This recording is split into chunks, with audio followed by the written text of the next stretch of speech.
Tekrardan merhabalar. Bugün sizlere sabah kahvaltılarında, beş çaylarında aperatif çözümler sunan keçi bacağı yapacağım. Malzemeler: 1 çorba kasesi yoğurt, 1 yumurta, 1 kabartma tozu, 1 tatlı kaşığı karbonat. Karbonat için çeyrek limon, 1 tatlı kaşığı tuz, 1 çay bardağı sıvı yağ, alabildiği kadar un, kızartmak için sıvı yağ.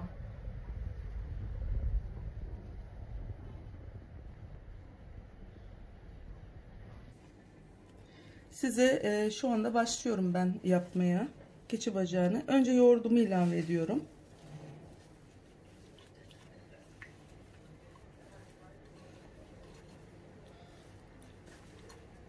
İsterseniz bu ölçüleri yarı yarıya indirebilirsiniz yaparken.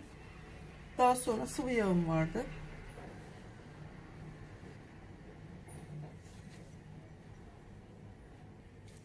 Bir tane yumurtamız vardı. Onu da kırdım. Tuzumu ekliyorum.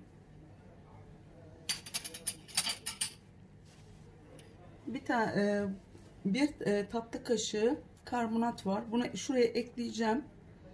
Onun üstüne kokusunu gidermek amaçlı çeyrek limon sıkacağım. Şu şekilde şimdi göreceksiniz nasıl kabardığını. Görüyorsunuz.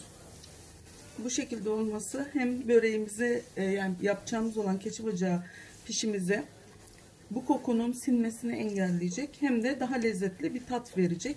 Şu anda ben bütün o kokuyu aldım limonu sıkarak üstüne. Şimdi bunları bir karıştırayım iyice.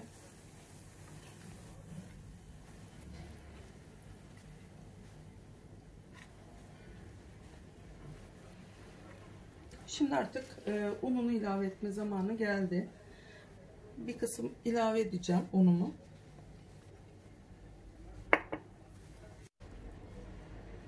Onun üstüne kabartma tozumu vardı. Onu da ekliyorum üstüne. Şimdi biraz karıştırıyorum artık.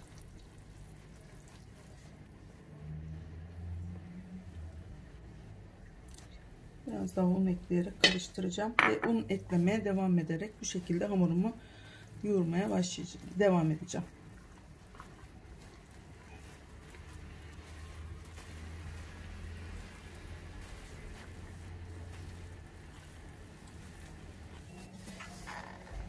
Biraz daha un ilave ederek bu şekilde ele yapışmayan yumuşak bir hamur kıvamına getirene kadar yoğuruyorum. Hamurumu yoğurdum. Bu şekilde yumuşak bir hamur oldu. Çok fazla yumuşak değil, çok fazla sert değil. Orta yumuşaklıkta bir hamurum var. Şimdi artık bunu parçalara kesip merdane ile açacağım. Şu şekilde parçalara böleceğim. Çok küçük olmayan.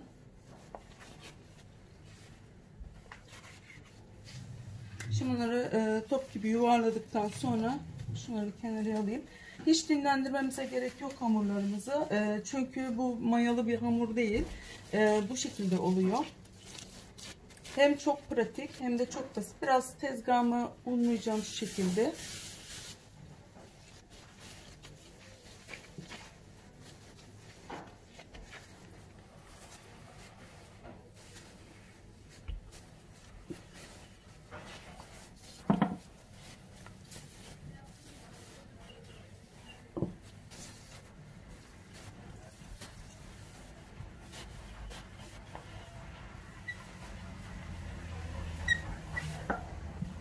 Çok ince olmasın, çok da kalın olmasın.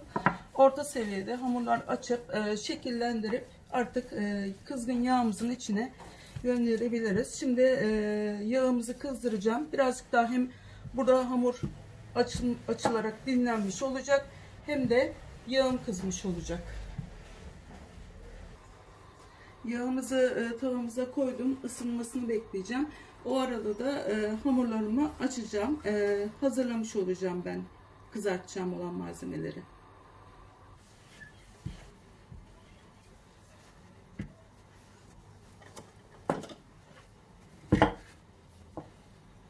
Hamurumu açmıştım. Şimdi ben bu hamurlarımı şekilsiz, fark etmez yani, ya da kare şeklinde şu şekilde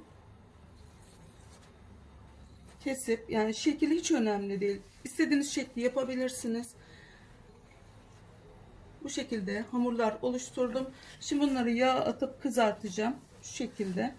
Çok ince değil, çok da kalın değil. Şu şekilde yaptım.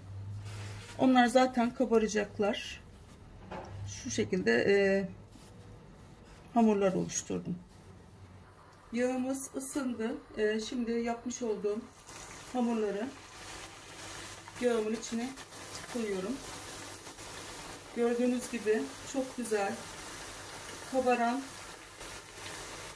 pişilerim oluyor. Yani keçi bacağı deniyor buna, ama hiç böyle mayalanma gerektirmeyen, çok çabuk olan, hemen anlık, hemen bir misafiriniz bile gelse hemen yapabileceğiniz çok güzel basit tarif bunlar. Gördüğünüz gibi yağ kızgın olunca, gördüğünüz gibi şu şekilde balon gibi şişti. Bu tarifi mutlaka deneyin. Memnun kalırsınız.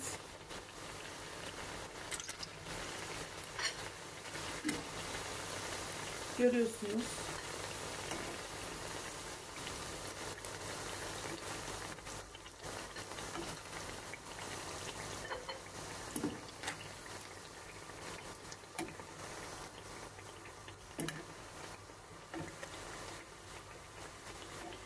Çok güzel balon gibi pişilerim oldu. Gördüğünüz gibi puf puf kabardı. Mis gibi oldu. Hiç bekletmedim. Hiç mayalanma derdi yok. Hiçbir şekilde zor değil. Çok basit bir tarif bu.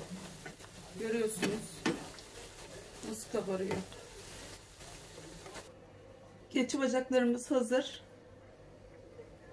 Gerçekten hepsi çok güzel oldu ve çok bereketli oldu. Çok bol oldu. Misafirlerinize bu şekilde ikramlarda bulunabilirsiniz. Gerçekten çok lezzetli. Kanalımıza abone olmayı unutmayın. Beğenilerinizi de lütfen bekliyorum. Yorumlarınızı da bekliyorum. Şu şekilde. Çok güzel oldu. Gerçekten harika. Şu şekilde de göstereyim. Puf puf. Resmen böyle şu şekilde. Bakın. İkiye ayrılıyor. Bunun içine reçelinizi de koyabilirsiniz. Balınızı da koyabilirsiniz. Peynirinizi koyup yiyebilirsiniz. O kadar güzel oldular. Afiyet olsun.